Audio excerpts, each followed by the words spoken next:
साथियों, आप देखना शुरू कर चुके हैं बापू वार्ता न्यूज नेटवर्क और मैं गोंदिया से देवेंद्र दम है। इसके पहले हमने जो है पल्लवी मेडिकल के सामने जो एल्लेकर परिवार के यहाँ पर 12 नवंबर से लेकर 19 नवंबर तक के भागवत सप्ताह का आयोजन को लेकर खबर दिखाए थे और गोरेगांव वासियों ने सभी से आह्वान किया था। साथ ही साथ जो महाराज है चित्रकूट धाम के, वह भी हमारे साथ में आज जुड़े हैं और आज हम उनसे कई सारे सवाल करेंगे और ऐसे सवाल रहेंगे जो कि समाज में किस तरीके से हिंदू संस्कृति को लेकर या अन्य कई सारे जो प्रश्न है वह महाराज जी के समक्ष हम रखेंगे। तो महाराज जी, सबसे पहले आपका चैनल में स्वागत है।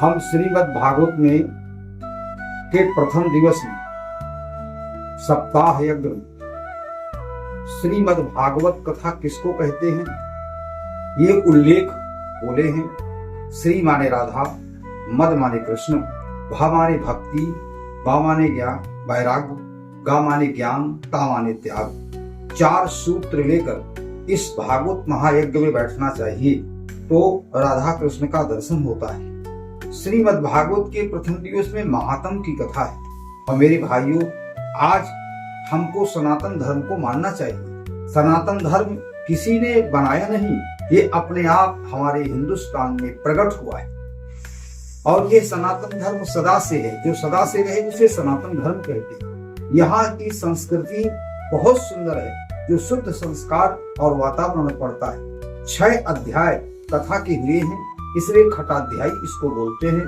6 अध्याय में ईश्वर को जानने के लिए साधना की आवश्यकता है।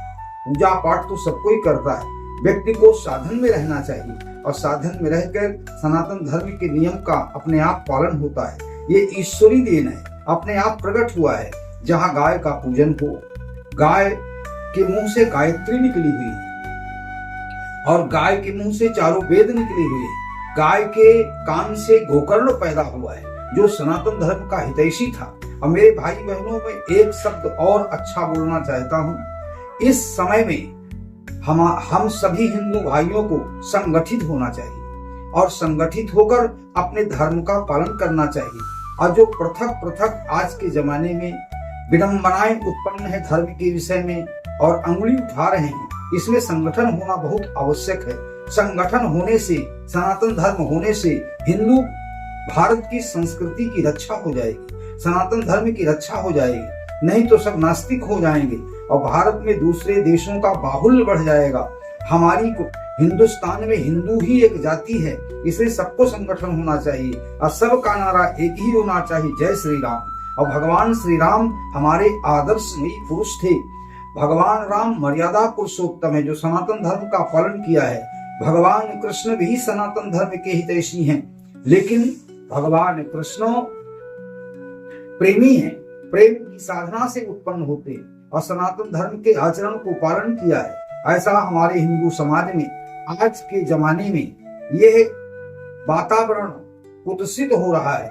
इसको दूर करने के लिए हम सभी भाई बहन संगठित हो जाएं, गाय का पालन करें, अपने धर्म का पालन करें। धर्म के 4 चरण हैं, दान, दया, क्षमा, पवित्रता। दान उसको कहते हैं जो किसी के दुख को दूर करे और दया उसको कहते हैं कोई गिर गया हो उसको उठाना चाहिए। क्षमा उसको क्षमा कर देना चाहिए, कोई गाली भी बक दे तो बड़ों का काम है कि वो क्षमा कर दे। और पवित्रता का मतलब है बाहर भीतर से स्नान करने से नहीं, पवित्रता का मतलब है बाहर भीतर से आप सदा सत्य का पालन करें, अच्छे शब्दों का प्रयोग करें। तब इस धर्म के 4 चरण हैं। ये सारी कथा विस्तार पूर्वक कल भागवत पुराण में बताई गई, जिसमें 4 सूत्र लेकर कथा सुनना चाहिए। और वो 4 सूत्र हैं भक्ति, ज्ञान, वैराग्य, त्याग। और जब ये लेकर आप कथा में बैठोगे तो ईश्वरी शक्ति आपके समझ में आएगी। और जब तक आप योगी नहीं बनोगे तब तक आप योग से परमात्मा की प्राप्ति होती है और सनातन धर्म का पालन करने से आनंद होता है। ये जो हम खड़ा तिलक लगाए हैं इसको वैष्णव तिलक बोलते हैं। एक तरफ क्योंकि शरीर में नाड़ी 3 प्रकार की होती है, पिंगला, पिंगला, सुषमणा। सनातन धर्म में इतनी शक्ति है कि जो दाहिने हाथ का खड़ा तिलक लगा है ये श्री राम है, और जो बाएं हाथ में लगा है, बाएं हाथ की तरफ मस्तक में लगा हुआ है, ये लक्ष्मण है। राम ज्ञान का अवतार है, लक्ष्मण वैराग्य का अवतार है, और जो माथे में सिंदूर लगा है शक्ति सीता का अवतार है, जिससे योग साधना करने से आज्ञा चक्र के धर्म की रक्षा होती है। इसलिए तिलक लगाया जाता है और मन में शांति मिलती है। इसलिए हमारे देश में कहते हैं भगवा कपड़ा क्यों पहना जाता है, पीला कपड़ा क्यों पहना जाता है। मेरे बंधुओं, मेरे भाइयों, मेरे बहनों, ध्यान से सुने। जैसे अग्नि में कोई भी ईंधन डाल दिया जाता है लेकिन उसकी लौ पीली होती, तो ये भगवा भेष बनाने के बाद उसमें जो पीले आग की आहुति निकलती है, कोई भी प्रकार का कूड़ा करकट अग्नि में डाल दिया जाए तो भी वो पीला रहता है। इसी तरह से पीला भगवा हमारे देश में संत लोग जो धारण करते हैं, ब्राह्मण पंडित आचार्य जो धारण करके धर्म में लीन होते हैं, चरित्र का पालन करते हैं, वो अग्नि के समान पीले रहते हैं, और जो उनका काम, क्रोध, लोभ, लालच है वो सब उसमें भस्म हो जाता है। जैसे अग्नि में कोई भी ईंधन डाल दो, जलकर भस्म होकर पीला स्वरूप धारण करता है। तभी से हमारे देश में पीला भगवा कलर आदि चलता है, और ये चंदन चलता है। चंदन का बहुत बड़ा महत्व है, शिखा का बहुत बड़ा महत्व है, जनेऊ का बहुत बड़ा महत्व है। यह व्यक्ति को धारण करना चाहिए और सबको संगठित होकर सनातन धर्म का पालन करना चाहिए। आदि विशेष कथाओं को खटाध्यायी प्रथम दिवस की कथा में हमने बताया। महाराज जी, जैसे कि एक सवाल है हमारा, सवाल ऐसा है कि अदरक और लहसुन का जो है सेवन ज्यादातर नहीं करते, प्याज का सेवन, ऐसा क्यों? प्याज और लहसुन का सेवन इसलिए नहीं करना चाहिए कि प्याज को मादक पदार्थ बोलते हैं। ये ब्रेन और ब्रेन ये ब्रेन में जाकर पहुंचता है तो याददाश्त को कमजोर करता है। ये केवल स्वाद का विषय है, लेकिन ये खाने का विषय नहीं है। राजा मानधाता की राज्य में अंकुश नाम का एक राक्षस था, जो ये प्याज को निगल गया था, और गाय माता के मांस के लोथड़े की कसम उस अंकुश नाम के व्यक्ति ने राजा मानधाता को बताया। तो राजा मानधाता ने कहा, गाय की हम कसम क्यों खाएंगे, गाय के मांस की हम सौगंध खा रहे हैं कि आज के बाद इस मादक पदार्थों का हम सेवन नहीं करेंगे। इसे धरती से उत्पन्न हुआ ये औषधि है, लेकिन खाने को वर्जित है, इसको तामसी पदार्थ बोलते हैं। यही क्रिया लहसुन की है, जो गाय के कान के समान है, इस लहसुन को नहीं खाना चाहिए।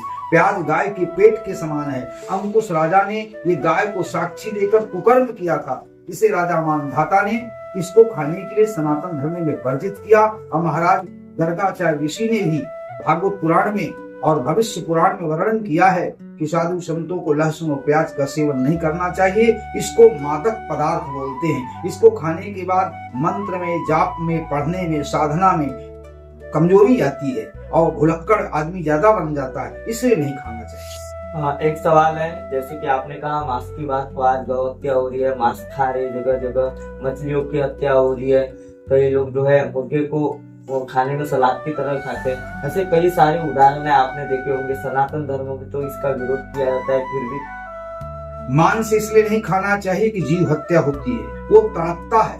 मांस क्यों नहीं खाना चाहिए, इसका भी ध्यान पूर्वक सभी भाई बहन सुन लीजिए। अनाज नहीं तड़पता, उसको खाना चाहिए।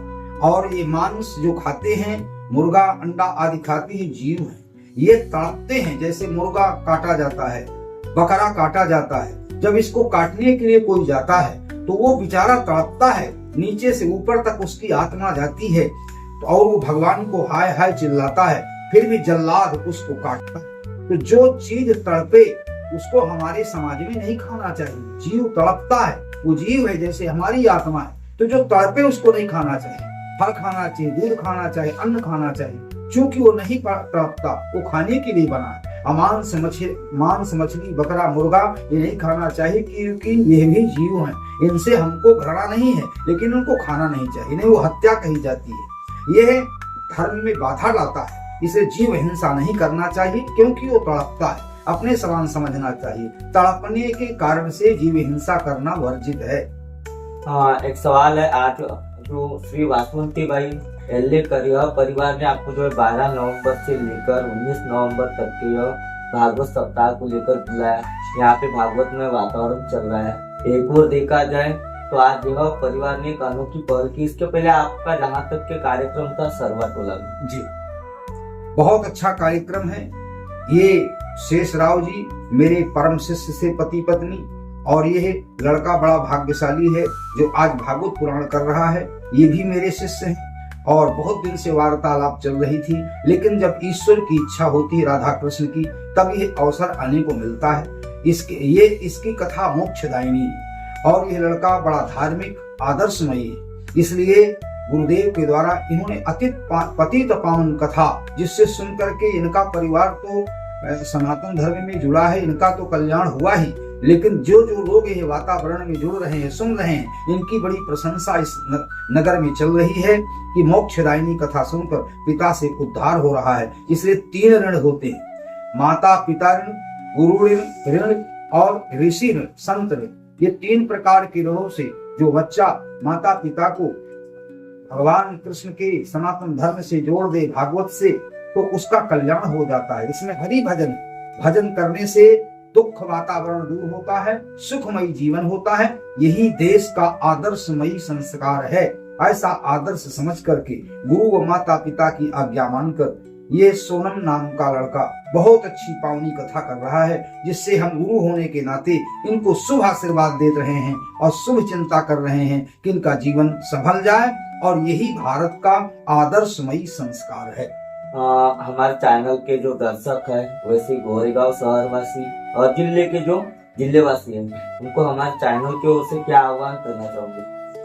हम उनको आह्वान करना चाहते हैं कि चैनल वाले बहुत बेचारे धार्मिक है, आध्यात्मिक हैं, इनको रुचि है, इसलिए हमारे समाज के वातावरण में आकर ये सभी चैनल वाले सच्चे हिंदू हैं और धर्म के विषय में इनकी आस्था है, इनको बुलाना चाहिए। तो धर्म की आस्था का प्रचार हो रहा है। ये भी बहुत अच्छे संचालक हैं जो कर रहे हैं, जिसको सुन करके लोग जो नहीं, कथा तो सुनने वाले सुनते हैं, लेकिन जगह जगह इसका प्रचार होता है। सब लोग सुन करके इनको धन्यवाद आशीर्वाद दे रहे हैं। ये जो चैनल वाले हैं, इनका जीवन बहुत अच्छा है। कम से कम आध्यात्म का प्रचार गुरुजनों के द्वारा जहाँ क्षेत्र में कथा होती है वो चैनल से प्रचार होता है। इसलिए मैं चैनल वालों को भी धन्यवाद और शुभ चिंता करता हूँ।